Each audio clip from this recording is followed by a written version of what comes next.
forum bi nag lu ko tax a jóg mooy yokk xam-xam acteurs yi nga xamante ni ñoo yëngu ci mbirum metital yi ñuy teg ci kaw jigéen ñi. xam nga loi moom buñ ko xasee ba bind ba promulgué ko ñëpp amul nit naan xaw ma woon li loi bi am na xaw ma woon moo tax nag tey ñu ñëwoon pour vulgariser loi bi pour ñëpp gën a xamanteeg loi bi xam loi bi lan moo nekk si biir xam loi bi koo xam ne dafa violé lan moo ko ciy fekk. loolu moo waral tey suñu activité bi tey pour sensibiliser la population de Thiès sur la loi criminalisant le viol et la pédophilie.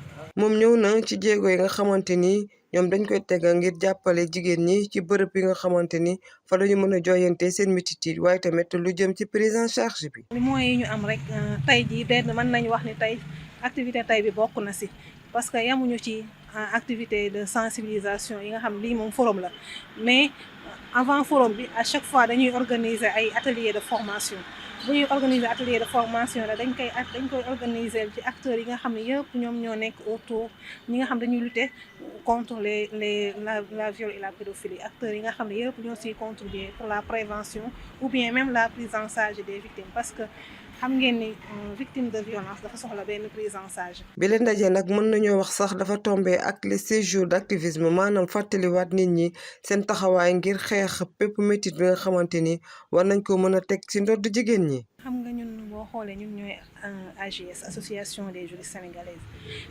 dañuy xëy suba ba ngoon loolu mooy suñu liggéey moom mooy sensibiliser la population sur les violences basées sur le genre tey nag dafa tombé waaye tombé boo xam ne la aussi mën nañu wax ni tombé waral ay gaaf ndax bu dul activité bi sax ñu ngi def yeneen activité yoo xam ni ci pour jëmmal séjour d'activisme bi la mais bii nag ñëw ba pare ñëwaat ci séjour d'activisme bi. looloo waral victime yi wala sax seen ay waajur ñu war a yóbbu mbir yi ci kanamu yoon ndax nëppal bi dana tax xeex li ni mel mu jafe lool bu ñu sukkandikoo ci kàddu ba coordonnatrice projet bi. Ce forum de sensibilisation a pour objectif de renforcer la mobilisation des acteurs autour des violences sexuelles. Où nous avons eu à développer 2 thématiques. La première, c'était la vulgarisation de la loi portant criminalisation du viol et de la pédophilie et son application effective. La deuxième thématique portait sur les mécanismes de protection, des victimes, mais aussi des survivants de violences basées sur le genre, des violences sexuelles, du viol et de la pédophilie en particulier, mais aussi à l'autodétermination, à l'autodéveloppement des victimes, c'est-à-dire comment améliorer le développement, mais aussi la réintégration de la victime ou survivante dans la communauté. Elle est revenue sur les mécanismes mis en place par l'Association des juristes sénégalaises pour la prise en charge des victimes. Les boutiques de droit qui sont installées un peu partout à travers le Sénégal, dont 9 présentement dans cette région, dont Thiès. C'est un centre d'accueil et d'assistance des victimes de violences basées sur le genre.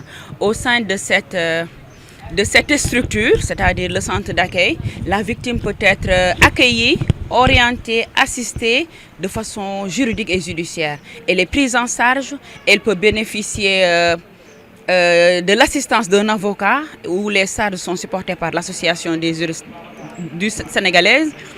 Elle peut également bénéficier de l'assistance d'un psychologue. Des frais médicaux, des frais pharmaceutiques et toutes ces charges-là sont supportées par l'Association des juristes sénégalaises. Une activité qui entre dans le cadre des séjours d'activisme contre les violences faites aux femmes. L'activité a été tenue dans le cadre des séjours d'activisme.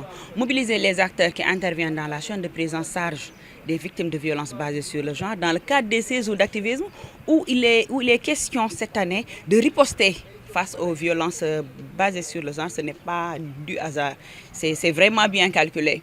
Mais cette activité, comme je disais tantôt, entre dans le cadre du projet.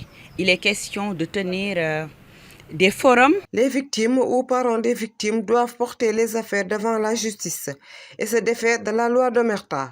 C'est à partir de la dénonciation qu'on pourra lutter efficacement contre les violences sexuelles et la pédophilie selon la coordonnatrice du projet.